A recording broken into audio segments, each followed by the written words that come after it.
kelompok 1 ingin mempresentasikan tugas mata kuliah perpajakan lanjutan mengenai PPh wajib pajak badan.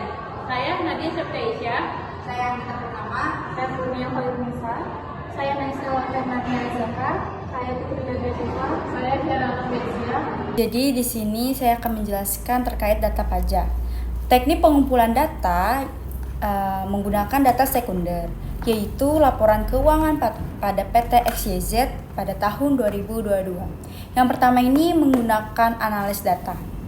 Nah, analis data ini mengumpulkan data-data yang dibutuhkan, seperti laporan keuangan dan koreksi fiskal pada PT XYZ tahun 2022 yang sudah diperoleh oleh KJA.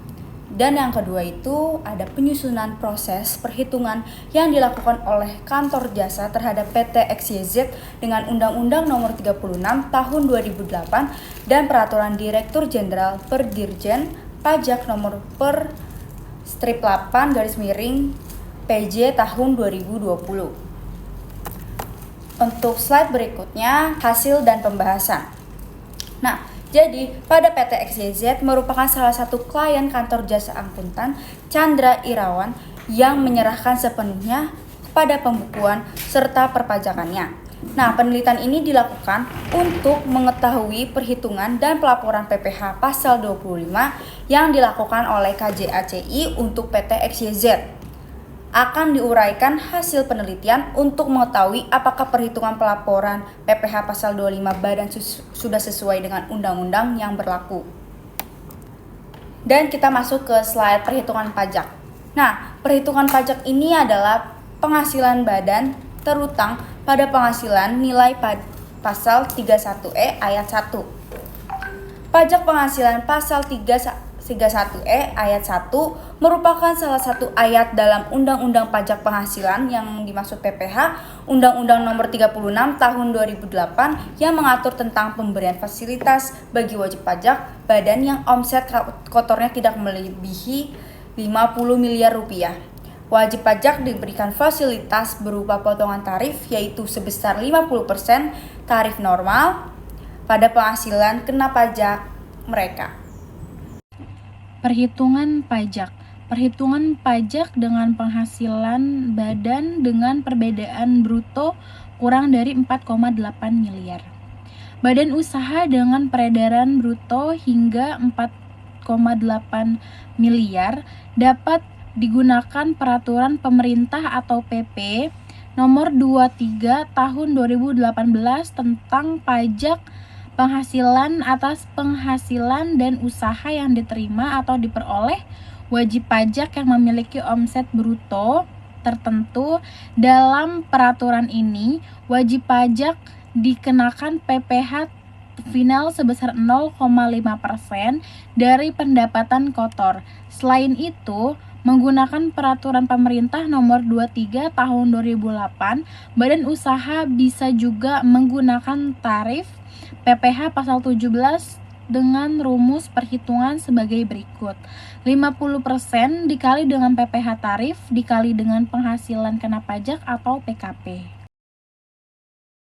Perhitungan pajak. Perhitungan pajak penghasilan badan dengan omset bruto lebih dari 4,8 miliar sampai dengan 50 miliar. Bagi wajib pajak dengan omset bruto lebih dari 4,8 miliar hingga 50 miliar, perhitungan pajak penghasilan badan adalah sebagai berikut. Pajak penghasilan terhutang sama dengan 50% tarif pajak PPh dikali PKP yang memperbolehkan fasilitas atau yang memperoleh fasilitas, tarif PPh dikali PKP yang tidak bisa mendapatkan fasilitas. Perhitungan pajak. Perhitungan pajak penghasilan badan dengan omset bruto lebih dari 50 miliar. Bagi wajib pajak dengan omset bruto lebih dari 50 miliar, perhitungan pajak penghasilan badan adalah sebagai berikut.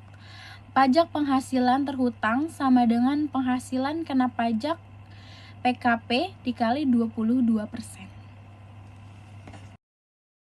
Tabel di atas merupakan laporan koreksi fiskal yang diterbitkan oleh KJACI untuk menyesuaikan laba bersih komersial dengan laba bersih pajak selama tahun pajak 2022.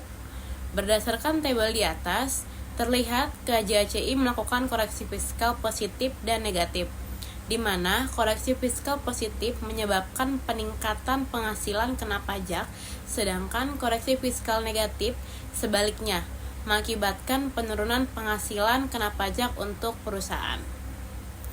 Slide selanjutnya. Berdasarkan tabel di atas, dapat diketahui bahwa keuntungan komersial yang diperoleh oleh PT XYZ sebesar Rp543.125.378. Selanjutnya dilakukan koreksi fiskal positif dan negatif terhadap pendapatan dan biaya antara lain sebagai berikut, yaitu yang pertama, beban pajak bank. Beban pajak bank PT XYZ tahun 2022 terkoreksi positif sebesar Rp156.871.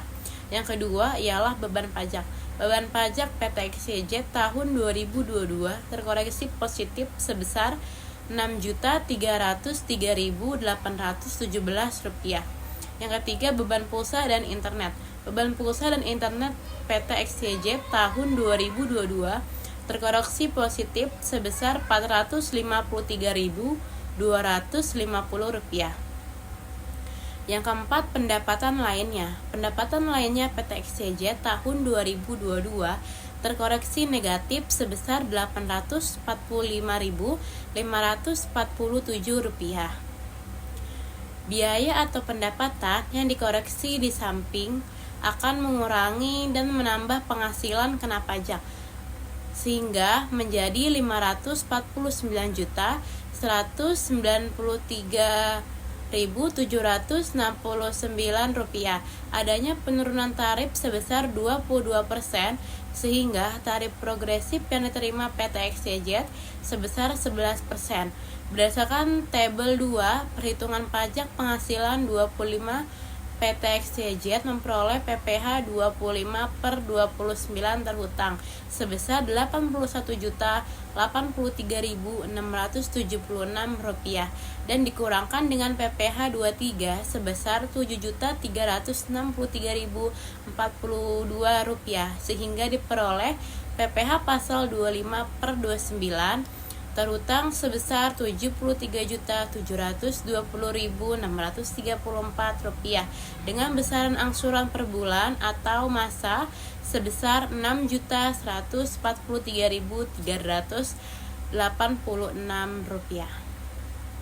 Slide selanjutnya.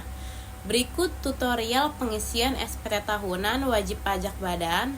Pengisian lembar identitas wajib pajak yaitu ialah pertama, diisi nomor NPWP-nya yaitu 00,000.000.000.000. Lalu nama wajib pajak yaitu diisi PT XYZ. Lalu nomor telepon yaitu diisi 0800000000. Lalu nomor fax yaitu diisi 081 Lalu periode pembukuan yaitu diisi 0122 sampai dengan 1222. Lalu pembukuan laporan keuangan diisi silang yang tidak diaudit, lalu dikosongkan kolom yang lain. Setelah itu yang mengisi identitas bisa disilang wajib pajak pada kolom A, lalu nama lengkap atau kuasa yaitu diisi PT XYZ. Lalu di pojok kanan bawah diisi tanggal, bulan, dan tahun, yaitu tanggal 25 bulan 04 tahun 2023. Saya akan memberitahu pengisian formulir 1771 dan formulir 1771 lampiran 1 dan formulir 1771 lampiran 2. Sebelum kita mengisi form pertama 1771, kita akan mengisi lampiran form 1771 lampiran 1. Ini penghitungan penghasilan neto visual, kita isi dulu tahunnya, isi namanya, dan NPWP-nya semuanya diisi. Nah, penghasilan neto komersial dalam negeri, kita lihat di data laporan pengeluaran. Ini data-datanya Kita balik lagi ke lampirannya. Ini semuanya diisi sesuai lampiran pengeluaran. Semuanya diisi. Setelah itu dijumlahkan semuanya dari atas, dari jumlah ke sini, baru kita kelihatan jumlahnya. Kemudian kita lanjut ke 1771. Kalau sudah pengisian 1771 lampiran 1, kita lanjut ke 1771. Kayak tadi, pajak penghasilan wajib pajak badan. Kayak biasa, tahun pajaknya diisi, namanya diisi, NPWP diisi. Kita ke bawah. Nah, ini penghasilan neto visual itu dapat dari lampiran 1771. Yang satu dari sini ya. Kita masukin ke sini. Kemudian di bawahnya sama seperti tadi, diisi, lihat dari data lampiran pengeluarannya. Dari sini balik lagi ke lampiran. Nah, kalau udah ini dijumlahin, jumlahnya dari sini dikurang ini hasilnya. Ini ada halaman 2 diisi sesuai, ini diisi semuanya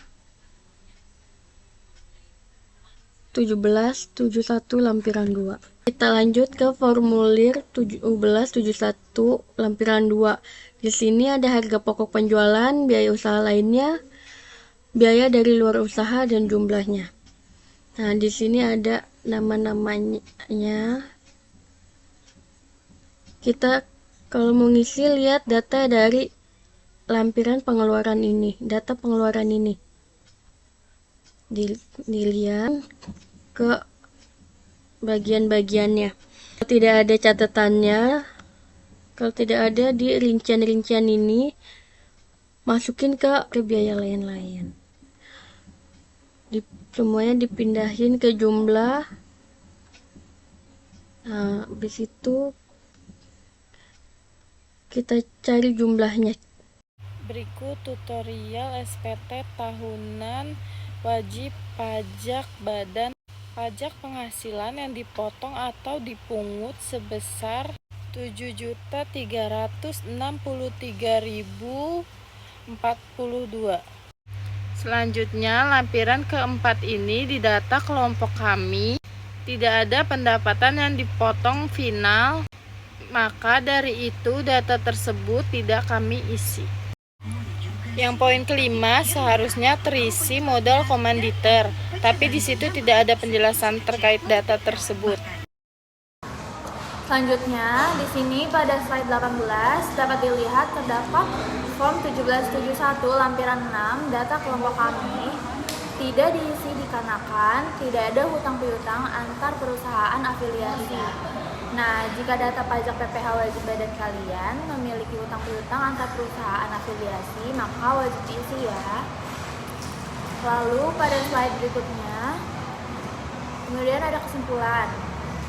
Sangat penting untuk suatu perusahaan dalam memahami pembukuan maupun dalam suatu usaha, khususnya untuk pengusaha kena pajak atau PKP. Kantor Jasa telah melakukan perhitungan dan pelaporan PPh Badan 25 dengan baik dan benar, yaitu berdasarkan Undang-Undang Nomor 36 Tahun 2008 dan telah mengikuti Peraturan Direktur Jenderal Pajak tentang perubahan tarif masa pajak tahun 2022.